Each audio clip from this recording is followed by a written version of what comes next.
சென்னை ரசிகர்களுக்கு ஒரு ஒரு வருத்தமான செய்தியாக தான் இருக்கும் அப்படின்னு நினைக்கிறேன். அதாவது சென்னை அணியினுடைய தலைமை பயிற்சியாளர் ஸ்டீபன் பிளமிங் அவர்கள் வந்து தன்னுடைய பதவியிலிருந்து விலகியிருக்காங்க. சரி, அவர் விலகிட்டார். அவருக்கு பதிலாக யார் புதிய தலைமை பயிற்சியாளராக வரப்போகிறாங்க அப்படிங்கிறத நம்ம இந்த வீடியோவில் பார்க்கலாம். சென்னை சூப்பர் கிங்ஸ் அணியினுடைய தலைமை பயிற்சியாளராக மதிப்புக்குரிய ஸ்டீபன் பிளமிங் அவர்கள் வந்து கடந்த 17 வருஷமாக இருந்துகிட்டு வர்றாரு. இப்போ பார்த்தீங்க அப்படின்னா தன்னுடைய பதவியிலிருந்து அவர் வந்து விலகியிருக்கிறதாக சென்னை சூப்பர் கிங்ஸ் அணி நிர்வாகம் அதிகாரப்பூர்வமாக அறிவிச்சிருக்காங்க. சென்னை சூப்பர் கிங்ஸ் அணி வந்து இவருடைய தலைமையில் பெரிய பெரிய உலக சாதனைகள்லாம் படைச்சிருக்காங்க. சூப்பர், அதாவது என்ன சொல்கிறது அப்படின்னா, செமிஃபைனலுக்கு போகாத ஒரு சீசனே கிடையாது கடந்த 3 சீசனை தவிர. அது மட்டும் இல்லாமல் ஃபைனலுக்கு அதிகமாக என்ட்ரியான ஒரே டீம் சென்னை சூப்பர் கிங்ஸ் அணி தான்.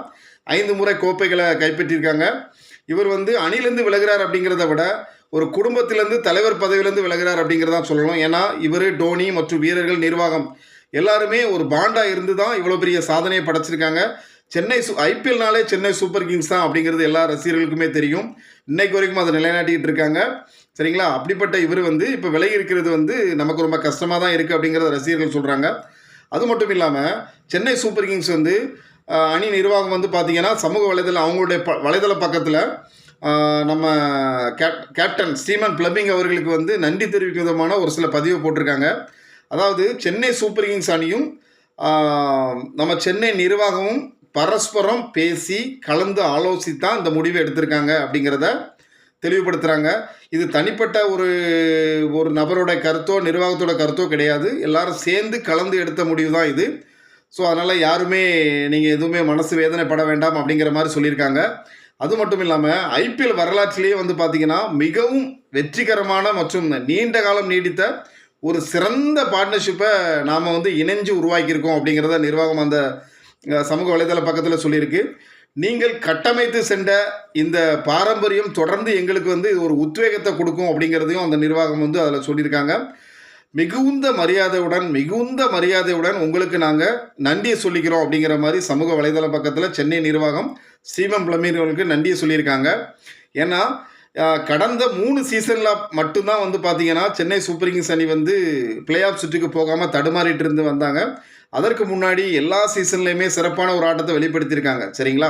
அது மட்டும் இல்லாமல் இது வந்து சிஎஸ்கே அணிக்கு ஒரு பெரிய பின்னடைவாக தான் பார்க்கப்பட்டது.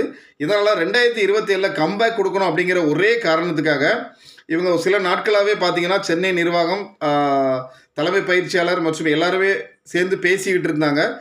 பேசினதில் முதல் கட்ட முடிவு வந்து இந்த ஸ்டீபன் பிளமிங் அவர்கள் விலகியிருக்காங்க தன்னுடைய பதவியிலேருந்து. இதுதான் முதல் கட்ட முடிவு.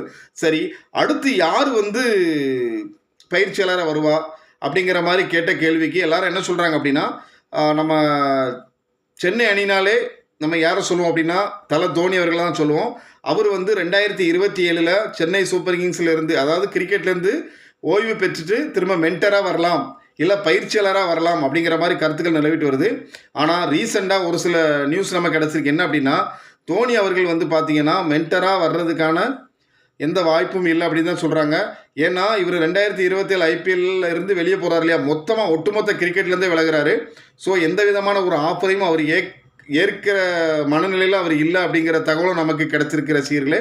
சரி, அப்போ பயிற்சியாளரை யாரை தான் கொண்டு வர போகிறாங்க அப்படின்னா, மைக் ஹஸி, பிராவோ இவங்க 2 பேரும் வந்து பார்த்திங்கன்னா சென்னை சூப்பர் கிங்ஸ்க்காக விளையாடியிருக்காங்க. அதனால் சென்னை சூப்பர் கிங்ஸ் அணியை பற்றி நல்லா தெரியும். அதனால் இப்படி சென்னை சூப்பர் கிங்ஸ் அணியை பற்றி தெரிந்தவர்கள் தலைமை பயிற்சியாளராக இருந்தால் தான் நல்லாயிருக்கும் அப்படிங்கிற மாதிரி ரசிகர்கள் நினைக்கிறாங்க, நிர்வாகமும் நினைக்குது.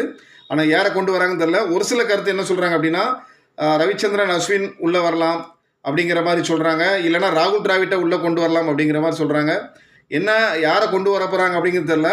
ஆனால் உள்ள புதிய பயிற்சியாளராக வர்ற அந்த நபர் வந்து பார்த்திங்கன்னா நம்ம மினி ஏலத்தில் கண்டிப்பாக இருப்பார். அதனால் சீக்கிரமாக யாரை எடுக்க போகிறாங்க அப்படிங்கிற நமக்கு தெரியும். உங்களுக்கு ஏதாவது தெரிஞ்சுது அப்படின்னா கமெண்ட் பண்ணுங்கள் ரசிகர்களே. வணக்கம்.